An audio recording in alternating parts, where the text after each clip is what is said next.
The governor makes the push for new taxes during a special session at the Capitol, but he may not get his wish. That is our top story tonight at 6:30. Good evening. I'm Graciela Moreno. And I'm Dale Urong. Governor Schwarzenegger is calling for a combination of new taxes and spending cuts to bring the state budget back in line. Action News Capitol reporter Nanette Miranda looks at the proposal and the challenges it faces. Lawmakers are back for a special session aimed at tackling the now $11.2 billion budget deficit. They're poring over the governor's new proposal that would solve the shortfall by using a 50-50 mixture of cuts and new taxes. We have a dramatic situation here, and it takes dramatic solutions and immediate action. We must stop the bleeding. The normally anti-tax governor will fill state coffers with $4.7 billion in new taxes and fees that'll hit average Californians, including a temporary 1.5% boost in sales tax, a tax on some services never before taxed, like vehicle repairs and veterinary visits, a new tax on amusement park and sporting event tickets, a 5-cent tax on drinks with alcohol, and $12 more to register your vehicle.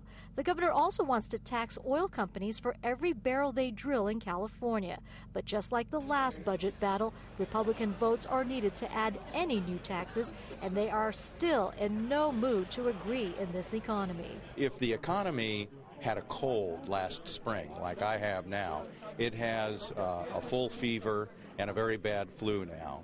And frankly, the worst thing we could do is impose burdens on the productive part of our economy by taxing them. While Democrats like most of those ideas because they were originally theirs, they're leery about raising the sales tax given the election results from Tuesday. I'm from Los Angeles, and we just passed a measure to increase sales tax, as did many cities around the state. And so that would give Los Angeles a 2-cent sales tax increase, which is quite a bit. The governor's proposed cuts will hit every department: schools, healthcare programs, public safety, and prisons, where he's calling for the early release of certain drug offenders.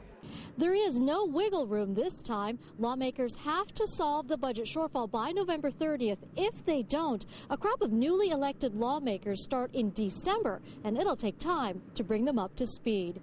In Sacramento, Nanette Miranda, ABC 30 Action News. And the governor's proposal has already drawn an angry response from a Valley senator. Republican State Senator Jeff Denham of Merced issued this statement. In it, he says, quote, "So let me get this straight. Big spending politicians want hardworking Californians to bail them out?